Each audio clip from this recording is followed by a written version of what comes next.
सबसे पहले तो मैं ये बता दूँ कि मैं वेजिटेरियन तो नहीं हूँ। अ, साल में 1-2 बार अंडा खा लेता हूँ, क्योंकि एग करी मुझे पसंद है तो अंडा खा लेता हूँ। तो एगटेरियन हो गया मैं। लेकिन हाँ, कह सकता हूँ कि मैं 90% वेजिटेरियन हूँ। अंडा के अलावा और कुछ नहीं खाता नॉन-वेज में।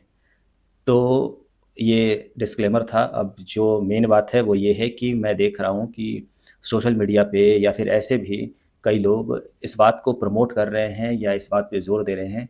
ज़्यादातर लोग उसमें सोशल एक्टिविस्ट होते हैं, एनिमल लवर होते हैं और वो इस बात को प्रमोट कर रहे हैं कि हमें नॉन-वेज नहीं खाना चाहिए। वो इसके लिए कुछ एनिमल क्रुएल्टी का बेस लेते हैं या फिर एनवायरनमेंट प्रोटेक्शन का बेस लेते हैं, ग्लोबल वार्मिंग का बेस लेते हैं। किसी भी बेस से वो ये कहना चाहते हैं कि हमें नॉन-वेज से वेज की ओर मूव करना चाहिए और ये हाई पीक है मूव करने का। अब जब मैं ये वीडियो देख रहा होता हूँ, तो मेरे दिमाग में एक ख़्याल आता है कि जब अगर आप ये कह रहे हो कि 80% लोग इंडिया में नॉन वेजिटेरियन हैं, तो चलो 20% लोग जो वेजिटेरियन हैं या फिर उन 80% लोगों में से कभी-कभी जो लोग वेज खाते होंगे, हम उन सारे लोगों के लिए ही वेज खाना प्रॉपर डाइट जो होता है वो प्रोवाइड नहीं करा पा रहे हैं। तो हम बिना मतलब नॉन वेज वालों को क्यों फ़ोर्स करें कि भाई तुम भी वेज खाओ। और ये कोई ऐसे ही नहीं है, दिल्ली, मुंबई जैसे शहरों में तो बड़े लेवल पे हो गया है।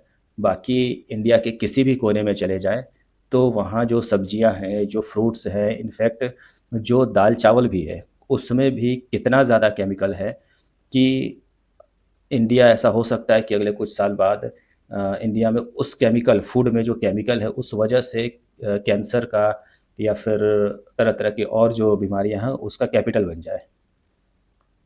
तो जब हम फ़िलहाल इस कंडीशन में हैं कि हमारे पास वेज ही खाना प्रॉपर जितना 140 करोड़ लोग हैं, उनके लिए प्रॉपर खाना ही अवेलेबल नहीं है, तो इसमें हम नॉन-वेज खाने वालों को भी क्यों कहें कि भाई आप भी इसी में आ जाओ?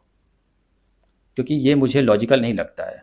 ऐसा होता कि हमारे पास सब्जियाँ ही सब्जियाँ हैं, फ्रूट्स सरप्लस में है या फिर और ग्रेन्स सरप्लस में है, दाल जो है वो सरप्लस में, सब कुछ सरप्लस में है, तब तो हम कहते कि नॉन-वेज वालों को कि क्यों बिन मतलब का तुम मुर्गा और गाय-भैंस मार के खा रहे हो, चुपचाप से वेज खाओ, ये हम कह सकते थे। लेकिन हम तो अभी इस कंडीशन में हैं कि मैं वेजिटेरियन हूँ, बट मैं देख रहा हूँ कि जो मैं सब्ज़ी खरीद के ला रहा हूँ, उसमें केमिकल ही केमिकल भरा हुआ है। जो फ्रूट्स हैं वो इतने महँगे हो रहे हैं, उसमें भी इतना ज़्यादा केमिकल है कि वो मैं खरीद ही नहीं पा रहा हूँ। तो जब सारे लोग यही खाने लगेंगे, तो वो कितना महँगा होगा और कितना ज़्यादा केमिकल होगा।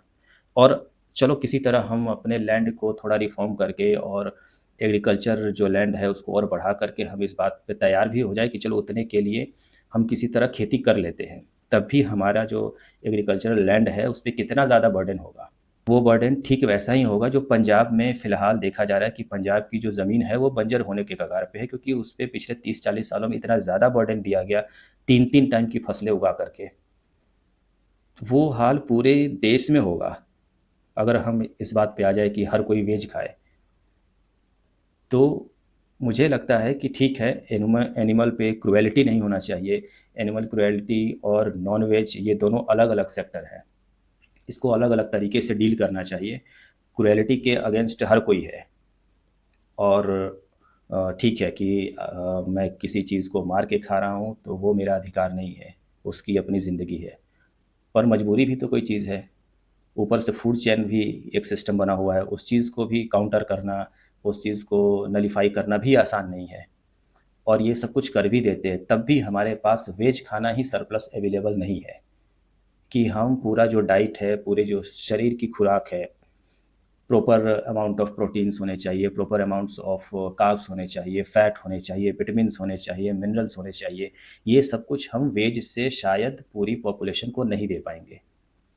ये मेरा आज का मानना है। अगर किसी के पास ऐसे रिपोर्ट्स हैं कि इंडिया के पास अभी इतना खाना, वेज खाना है कि 150 करोड़ लोगों को आराम से खिला सकता है इंडिया, तो मुझे वो आप डेटा शेयर कर सकते हैं। पर मुझे फ़िलहाल ऐसा लगता है कि ये जो ये नॉन-वेज लोगों को वेज की ओर शिफ्ट करना, मेरे ख़्याल से ये सेल्फ़ गोल होगा। ह्यूमैनिटी के लिए ही सेल्फ़ गोल होगा।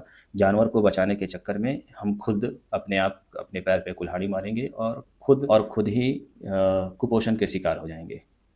क्योंकि हमारे पास इतना खाना नहीं है, ये सच्चाई है। और ऐसा मुझे लगता है। किसी के पास डेटा है अगर तो वो मुझे शेयर कर सकता है।